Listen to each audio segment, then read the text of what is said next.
Welcome back to Neuroconversion Leadership, where we talk about how to be conversant in your communication with other people who are neurodivergent, which is just about everyone in one way or another, including me. I'm Jeremy Doran, and if I can communicate with other humans, so can you. Have you ever wanted to make your communication more streamlined and simple? If so, hang on, because that's what we're going to talk about today. Today with us, we have Geoff Weinstein. He's a communications coach and an author. He helps individuals, leaders, and organizations simplify their communication in order to maximize their productivity. Geoff, welcome. Thank you so much, Jeremy. I'm glad to be here. It's pretty exciting. There are not a lot of us who have focused their entire careers on communication. So that's two of us now anyway. And I'm really curious of how it happened, how you started getting into it and why. Well, I guess I have to go back to grade school is kind of where it all started. I was about 10 years old and they asked me to give my first speech ever. And I don't know if you remember that from your grade schooling or from your high schooling. Yeah. Your facial expression says it all. We all have one of those memories. Well, mine was quite instrumental in my shaping. So I had to sit there and figure out what am I going to talk about and then put together a speech. And then speech day comes and I'll never forget the guy who went on right at the beginning of the day.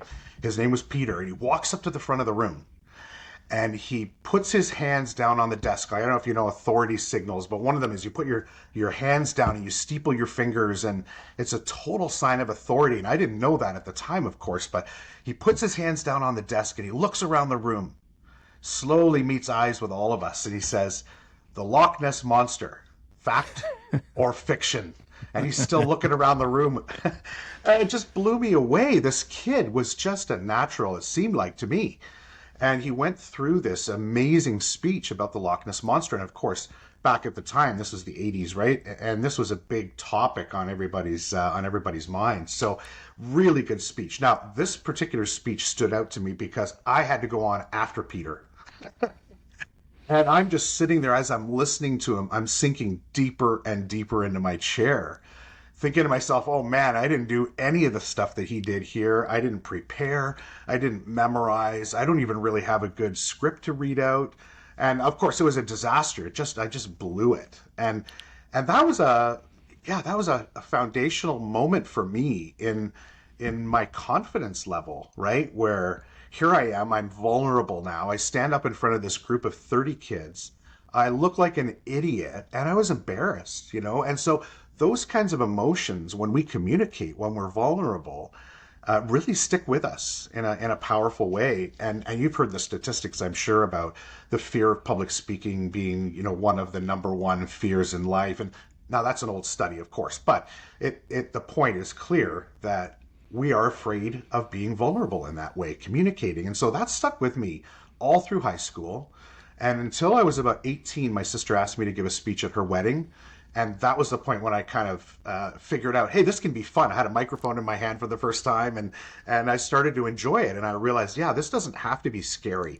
So this kind of myth that I had told myself for all those years, it started to crumble. And then when I was 19, I went to university and I wanted to run for student council. And of course, you have to give campaign speeches. So then I learned, well, speaking in public can actually have influence. Mm-hmm. And you can actually get people to do things like vote for you.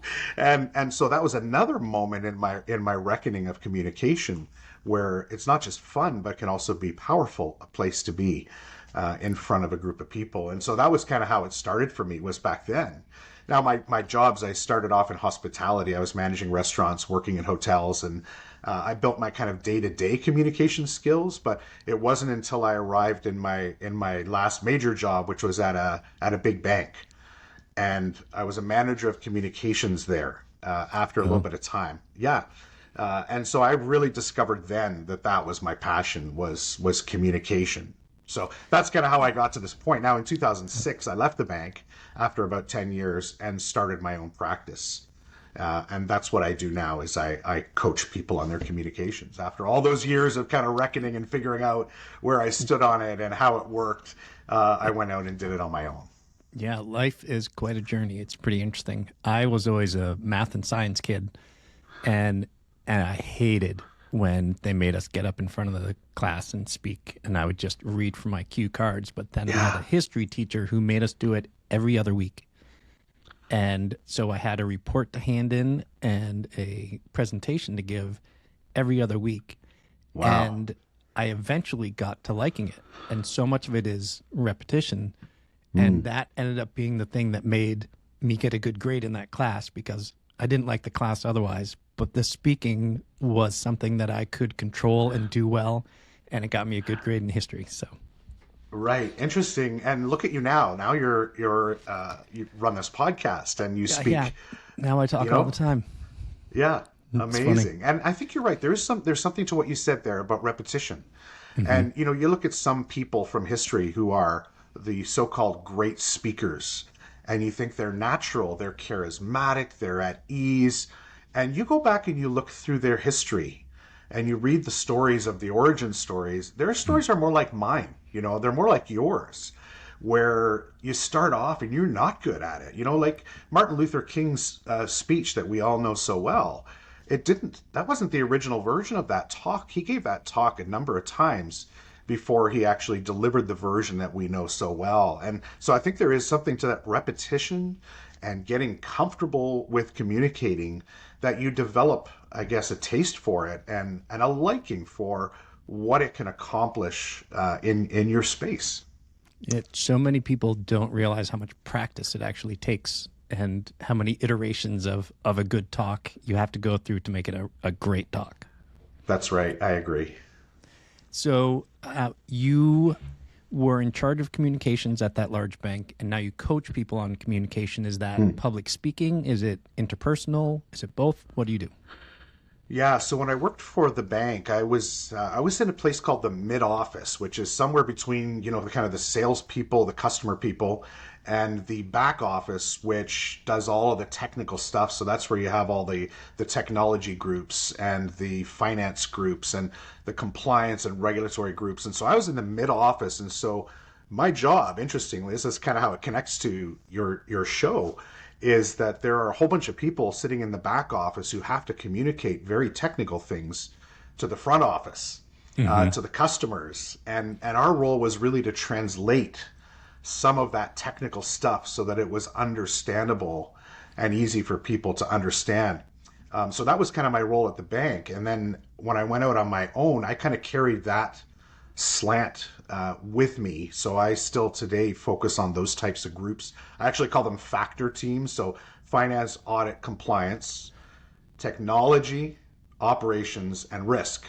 It's just kind of Ah, an easy way to kind of you can think about those groups and the high level of technical expertise required to communicate in those spaces. They've got really smart people working for them. So that's really where I focus is the people who have been educated in a certain area and they use their expertise. So that's what I do in my practice as well.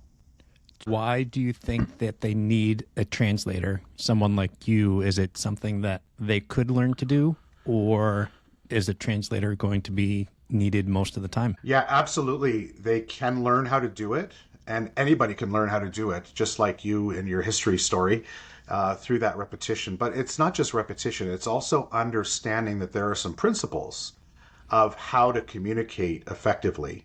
And that applies to anybody in the workplace. There are principles that work, and there are things we do that don't work, but you can absolutely learn it. And I think if you rely on a translator, that's not a healthy way to go overall. You need to learn the skills for yourself. You can't rely on a communication professional all of your life. You need to learn how to parlay your expertise into a language that others can understand. So you looking through your information refer to lean communication. Is that lean as in Six Sigma or just getting everything really streamlined or both? Yeah, the Six Sigma side I kind of stay away from. I'm not by training a math and science guy, so the quantifiable stuff for me is a little bit more difficult. So for me, what I look at is the value stream. So the lean side of things. So there's lean and Six Sigma. You put those two together, it's a whole discipline. I focus on just the lean side. So how do you take your message and make it as efficient as possible so that a person who's reading it can understand it? That's really my focus. Got it. So, kind of making communication more efficient. Yeah, efficient. And when you think about lean, if for any of your listeners who are familiar with lean, that whole process of value stream mapping, you take a manufacturing process, for example, or an engineering process, whatever, you map out the steps that go into that process. Along the way, you can identify, all right, where are the roadblocks? Where are we spinning our wheels here to get this process finished? And the same thing goes with communication. Communication is a process where you've got a sender and you've got a receiver. And along the way, you've got to kind of create the message and then send the message using some platform. Then it arrives on the other side. The person opens it, receives it, and starts to process a little bit, right? Once they think, well, hey, this is something for me, then they're going to go deeper and read or explore or research a little more. And then once they're kind of convinced that this is something that makes sense, then they're going to take some action. So I'm kind of looking at it from end to end of, if I need somebody to do something, I start kind of at the result. If I need you to do something for me or with me, then I need to do whatever I need to do to get you as fast as possible to that action. Because I don't want the delays. The delays are what cause so much frustration, the miscommunications and the bottlenecks. And I focus on the process of communication, identifying those roadblocks and then stripping them out. And how much of that has to do with technology and the mediums that we are now using, and how much of it are just core principles of communication, no matter how you're doing it? Yeah, it's both. One of them is recognizing that we're in a period like no other in history where we are so busy and so distracted. That's kind of the starting point of all of this, right? Is back in the 90s when technology started to explode. We didn't have any rules of engagement. So email comes on the scene in 1993. AOL brought that to us, right, in a big way. And nobody said, hey, Geoff, here's how you use email efficiently. Mm-hmm. And so we adopted our own preferences, our own bad habits.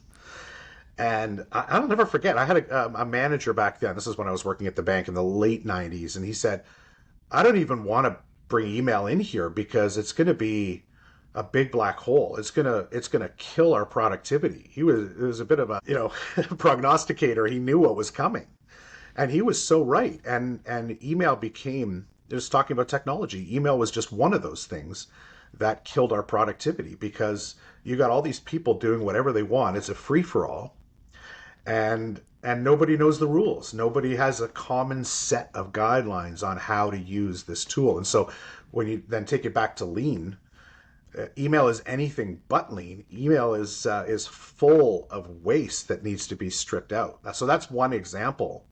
And then you apply to that as well the principles of communication. How do you use the tool, not just efficiently, but effectively to be influential?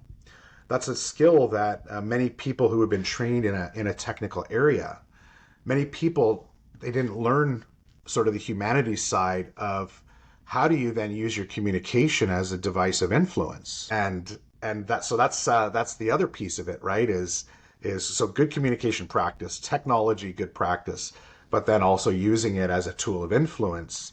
Put all those pieces together. Those are all part of the lean story.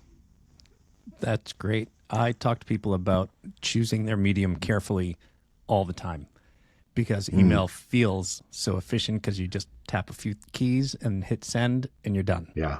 Except you're not done if they misunderstand what you said, and then it just can swirl into a big mess.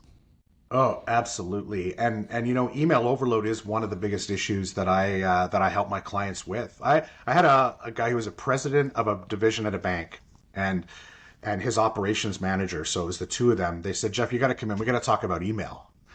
And so I went in and talked to them, and they started describing all the problems that they've got with email, and it's just complete and total overload. Mm-hmm. But at the end of it, he said, Geoff, I have no life. When I finish my day, I'm here cleaning up email. When I go home, I should be spending time with my kids. I'm cleaning up email. When I get up in the morning, when I should be having a coffee with my wife, I'm cleaning up email. On the train on the way in, I'm cleaning up email. On the weekend, that's the only time that I have peace and quiet, and I'm doing email. And Geoff, I just want my life back. Mm-hmm. So there's kind of that angle to it as well. You know, it's not just the inefficiency or the effectiveness, but the impact and the level of stress that comes from it on the average human being. It's considerable. So that's part of it. It's a lot. Another thing that I'll always tell people is turn off your notifications, because you can be in the middle of the most important thing and you get a little blip and you can't help but look at it. And it's just an email from someone that you don't need to respond to them. So. Yeah, absolutely. And we've heard these studies for years now about how long it takes you to cognitively shift from one task to another. Mm-hmm. And the distraction factor of an email can set you back for 20, 25 minutes before you get back on track. And imagine you're writing a technical paper or a technical message or working on a breakthrough or a coding script or whatever, and you're trying to focus, and ding, ding, ding, ding, ding. It's something we need to take control of. And so that's a learned behavior, going back to your early questions. It's something we can learn, absolutely. But we don't always think about it. We don't always think, how can I take control of the channel versus the channel controlling me? Right. It's supposed to be my tool. That's right. Exactly. So speaking of writing, I understand that you've written a book called Buried Alive. Yes, Buried Alive. And then the byline is Digging Your Way Out to Clear Communication. That is much better than the initial thought that it made me think of, is being buried alive is no fun. But also being buried in communication is no fun either. So good title. That's right. Exactly. And that was kind of where I wrote it. And this is actually back in 2014 that I wrote this book. And one of the big things at the time was the distraction that we're seeing from the internet. And that was a big focus of mine in the book, but it hasn't changed. I went back and reread it not so long ago, and I thought, wow, every word I've written in here still applies today, because the technology has such a grip on our minds. And that problem of, if I'm trying to focus on something, my attention is focused on this. And to break through that is very difficult for the average person. Like, how do you break through all of this noise that we have in front of us, from the technology and the go and the email overload and the busyness of life and the onslaught of social media? All these things have created this kind of barrier in our minds, and people are, not literally, but they are buried alive under all of this stuff that we're asking them to think about. Now, when you communicate with a person who's in that state of feeling completely overwhelmed and buried, are you adding to that? Or are you breaking through and actually getting their attention? That's a huge focus for me, is helping people understand. Have you ever had to sit there, you send an email, and have you ever had to follow up and say, hey, did you get my email? Mm-hmm. We all have. But there's a reason typically that you didn't get a response. And it's because you're talking to a very busy person, and they obviously haven't placed a priority on what you've sent them. Well, how can we make that story different? How can we get it so that you get on their plate of priorities? And that's what Lean accomplishes for you, is it helps you bypass all the noise that's in front of you, and it gets you on the list of the top 5 things that people deal with in that moment.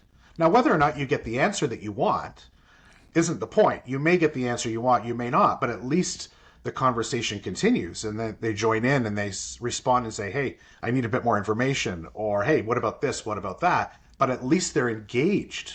When there's silence, they put you in this one pile over here that's huge, that says, hey, I'll get to this sometime, maybe, if I ever have time. And I don't ever want to be in that pile. And this is my message for people who are more technically skilled, that if you want to get into that pile of priorities, you need to do something a little different in the way that you try to grab that person's attention and communicate your idea. What's an example of something that you would do differently? Yeah, so one of the things that I would talk about, I have to take a look at that person's communication, but this is the one that I see most often, is that we put way too much into our messages. And I actually had one just the other day. I was coaching this fella, and he sent me a sample, and it said background, and then all this stuff, and then after that, options, and all these different headings. And it was about 3 pages long. And then at the end, there was this little line that said recommendation. Based on everything, I recommend, proceeding with option B. And so this is somebody who had been trained in a very specific area, very technical, and they had this kind of backwards narrative and wanted to walk everybody through it. It's like if you read a newspaper and you go to page 12 and you read all the detailed stuff, then you go back and read the headline. It's out of sequence. And this is the old style of technical writing that needs to be unwound. That doesn't work in this day and age because people need to know right away, what is it you need me to do and why? And as soon as you tell me that, then you've got me engaged. That's a shortcut into the human mind. So that's what I kind of tell people is you got to cut out that fluff, because the fluff is going to kill you. They're going to see the fluff. It's going to make a very negative impression on their mind, and they're going to want to go do something else, anything else, except for process all the words that you're asking them to read. They just don't have the capacity for it. Yeah. And that's the thing, is they don't want to think and they don't want to read. So why are you forcing them to think and read before you reveal the surprise ending? It doesn't make any sense. And so that's probably the biggest one, is helping people step away from their love for their content. Yeah. The explanation, I deal with a lot of engineers, and I'll tell them no one wants to know how to build a watch. They want to know what time it is. Yeah. If they follow up with questions about a watch, then you can explain it. Otherwise, tell them what you need, and that's all.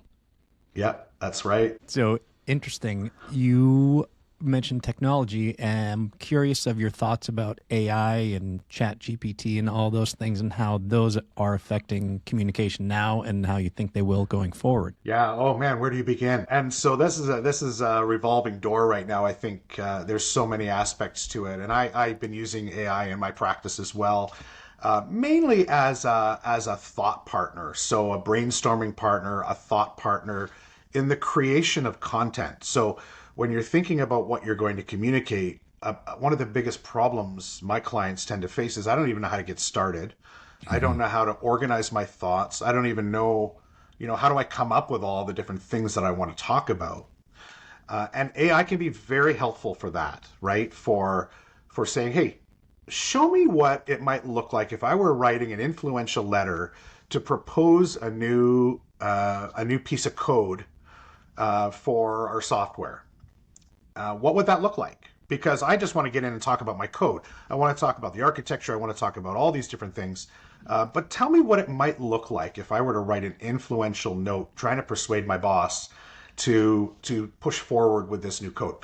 And it can give you a really quick, and it's not going to be what you want it to be, because there are a lot of nuances that you have to bring to it that AI will never understand. So I suggest to people, never take the word that you get back, at this point anyway, right? Never take it word for word verbatim and use it in your day-to-day communication, because it sounds like AI, right? So for now anyway, it still sounds and feels like AI.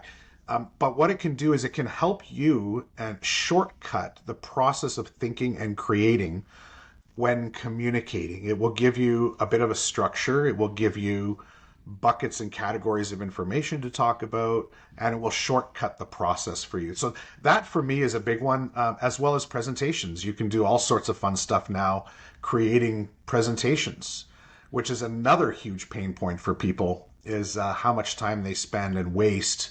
There's another lean application, right? Is the time wasted conceiving, creating, fine-tuning PowerPoint presentations. And you can build a presentation outline and then bring it into PowerPoint. There are software applications now that are really wonderful for building presentations. So there's a huge future in it. Just like anything else, depends on how it develops, of course, right? But it's looking like there's a lot of hope for where it's going to head. You got to use it for good, not for evil. Exactly. I love how you talk about it as a brainstorming tool, not just as a content creation tool. And right. The great thing about brainstorming is It's wonderful when someone comes up with an idea that you don't like because it makes you realize what is important to you. So sometimes getting something back that's wrong and makes you realize, no, I don't want that, is a wonderful piece of input. It makes you think more critically. So we have to respect everybody's time. So I'm going to start winding down a little bit. Okay. But I'm going to ask you this question before I ask my standard 3 questions. Have you recently had a personal communication blunder? Even though I know I do all the time, I think about communication and I talk about it all the time, and I still make mistakes constantly. Curious if there's a recent example for you. Not professionally so much. I'm a bit of a perfectionist, so when I'm sending messages to my clients, I'm pretty buttoned down with that, and I don't have really any blunders on that side of things. In my personal life, absolutely. My wife makes me laugh because whenever I say something, and I guess I'm not going to get into the details of it, but this is her comment. She says, "You teach that in your class, buddy?" But that's the thing, is we say things and we do things that we don't necessarily intend it to come out the way it did. And so I have those in my personal life from time to time where she checks me. It's a bit of a joke between us now. Yep.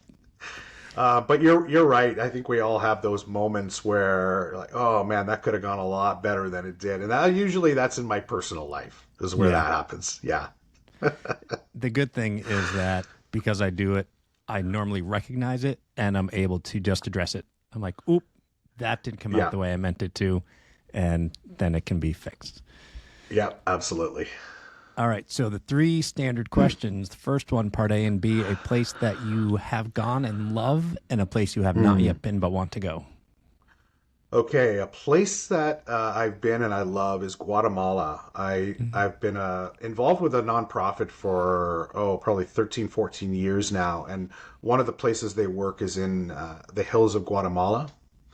And I just love it there. It's just such a beautiful place. Once you get out of the city, Guatemala City is a big city like any other, but once you step out of the city, just a completely different world. And the deeper you go into the hills of Guatemala, the more and more magical it gets. So that's one of my favorite places to go. I've been there 3 or 4 times with this nonprofit organization. One of the places I haven't been, and my wife and I have talked for a long time about going to Spain, and the Mediterranean, the North Mediterranean coast. And so we're actually going soon on our 25th wedding anniversary. We're going to Barcelona for a few days. Then we're hopping on a boat and cruising up the coast through France and Monaco and ending up in Rome. So we'll see a couple stops in Italy. So that's we're looking forward to that. The kind of Mediterranean Europe. Fantastic. So you get a bucket list checked off, and congratulations on 25 years of marriage. Thank you. That's happening real soon, so we're looking forward to it. Nice. Enjoy that. Yeah, thank you. Who is someone who you think is a great communicator, either public figure, history, personal life? Yeah. So, I think Aristotle is one of the people I admire most for my profession, communication-wise. Aristotle came up with a model of persuasion, which I think I admire him a lot for that. I think it gave a lot of shape to understanding influence. But if I were to pick somebody kind of modern day today, I would love to have a conversation with Neil deGrasse Tyson, astrophysicist. If you ever watched him speak, present, he's got a show that he does. He takes astrophysics, he takes it to a level of simplicity that just makes it enjoyable and fun, which I think is the essence of communicating a technical topic, right? Is not getting too caught up in how much you know, but helping other people benefit from it and learn it, and communicating that in a way that is just a pleasure. So I would say he would be at the top of my list. I never thought that there would be someone who could effectively replace Carl Sagan, and then he did it. So that's fantastic. Yeah. Generational. Exactly.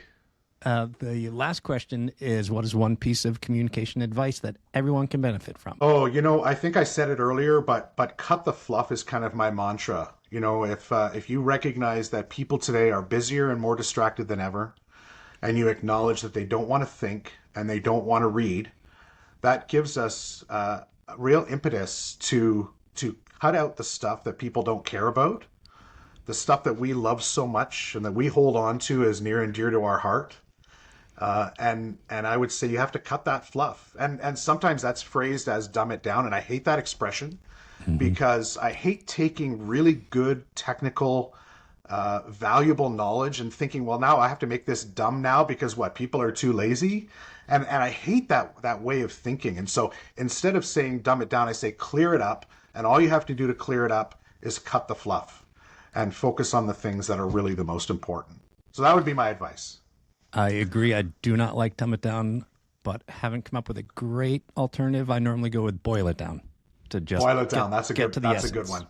Yep. So very good. All right. How can people find you and learn more about you? Yeah, very easy. It's my name. So www.geoffweinstein.com/gifts. And the gifts is for any of your listeners who are interested. I have a 30-minute call that I offer just complimentary. If anybody wants to find out if there's a way that they can understand lean better or to understand where they may be struggling, I'm very happy to talk to any of your guests because this is my area. And I'm in this because I like to help people be more effective. So there's that. And then there's also a couple other gifts as well. You downloaded my book and a couple other things. So that would be at jeffweinstein.com/gifts. Perfect. I will put that into the show notes to make it easier for people to find you. Geoff, this has been an absolute pleasure. Thank you so much for joining us. Yes, thank you, Jeremy. My pleasure as well.